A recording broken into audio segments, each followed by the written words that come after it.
the organized mind also says we should try to take a nap during the day, very good idea, and not spend time worrying about unread emails. All very interesting. So in an era when we're surrounded by social media, smartphones, so much information, how can we help our brains cope? So with us to give us some answers, Professor Daniel Levitin, a neuroscientist, the author of that book with some of those answers. Morning to you. Good morning. I've read large swathes of this book and I'm absolutely intrigued. Just give us an idea of kind of how much information we're trying to deal with compared to how we were 20 years ago, for example. Well, on average, we take in 5 times as much information every day as we did in 1986. That's the equivalent of reading 175 newspapers from cover to cover. We process 34 gigabytes of new information in our leisure time alone. That's separate from work.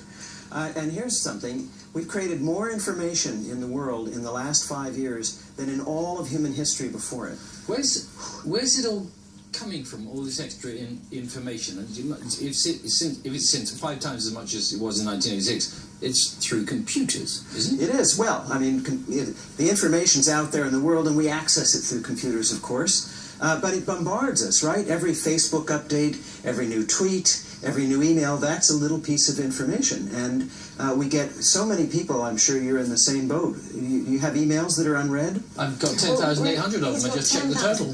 Well, I think everybody's in the same boat. We know we're never going to catch up. So, the book is called The Organized Mind. Where do we start? I mean, I love the things about how you explain, for example, how we lose everyday items, and I'm glad I'm obviously not alone in this. Keys, hairbrushes, all sorts of things. Why is that happening?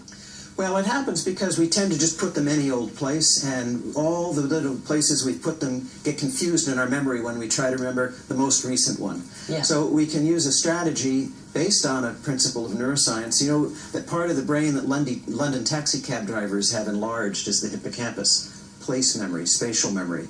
Put your keys in the same place every time. A little nail hook by the door, or a little decorative bowl.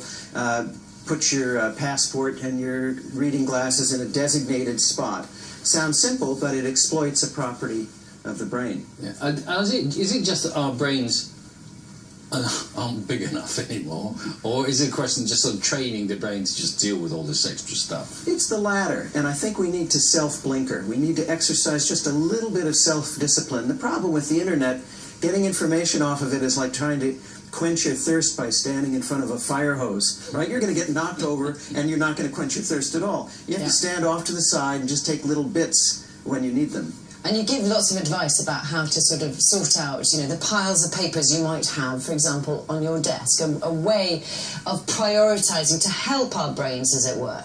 Well, so this is all based on neuroscience the last 5 or 10 years, which hasn't filtered down to the average reader, but that is really useful, I think. And in terms of this, I think one of the big things is to explicitly prioritize. Write down everything that's in your head so you don't have this chatter confusing you and distracting you from what's in front of you. And then prioritize things. I'm going to do this first and then this next. This pile doesn't matter. Yeah, that's what's really difficult sometimes. If I start sort of tidying things up, after 5 minutes I'm exhausted. I just can't make decisions anymore. We call this decision fatigue. It turns out that your neurons use up just as much energy making a trivial decision, like should I use a green pen or a red pen, as making an important decision, such as should I put my retirement savings into stocks or bonds or real estate, or, you know. So it's better, as you said at the opening, to make important decisions early in the day when your neural resources are refreshed and at their peak. Put off the little ones like, do I file this email, do I reply to it, do I forward it? All those little decisions that are less important, put them off for later in the day. Does this give you space to kind of relax a bit? Is that what the idea would be ultimately? I think many of us, at the end of the day, we're at home, we're trying to relax, and we're thinking of all these things we didn't get done at work. We're completely preoccupied by that. And we can't relax, but once you get everything out of your head and you prioritize it, at least at the end of the day you know you did the most important things. People who do this find that they're more creative, they have more time for spontaneity, more time to spend with loved ones, because they really can get this sense of ease back. Daydreaming can be good for you. Absolutely. So we've just discovered this in the last few years. There's this way to effectively hit a neural reset button in your brain, and that's to allow your brain to get into what we call the default mode network. This is a attentional system that was recently discovered. And you know what it is. It's when your thoughts are loosely connected, you're not trying to direct them. It's a very restorative mode of the brain. It's similar to napping, dreams, daydreams, and it allows us to return to our work completely refreshed, and you more than compensate for the 10 or 15-minute break you took.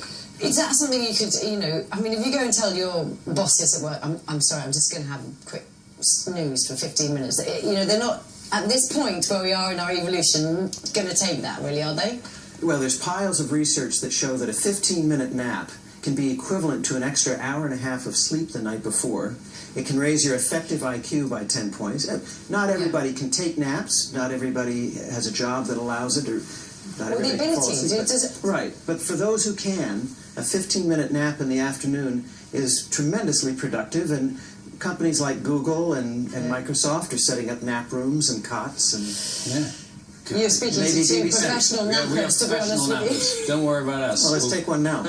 We certainly will in a minute. Daniel, thanks very much. Thank you. It's absolutely fascinating. Daniel's book is called The Organised Mind. There's more on our Facebook page of those top tips that you've already heard from him. We're back tomorrow with 60s singer Billy J. Kramer, the actor Douglas Booth. It's nap time for us now. It is indeed. We shall enjoy it. Have a lovely day, everybody. Sleepy bye-byes. Have 15 minutes, kid.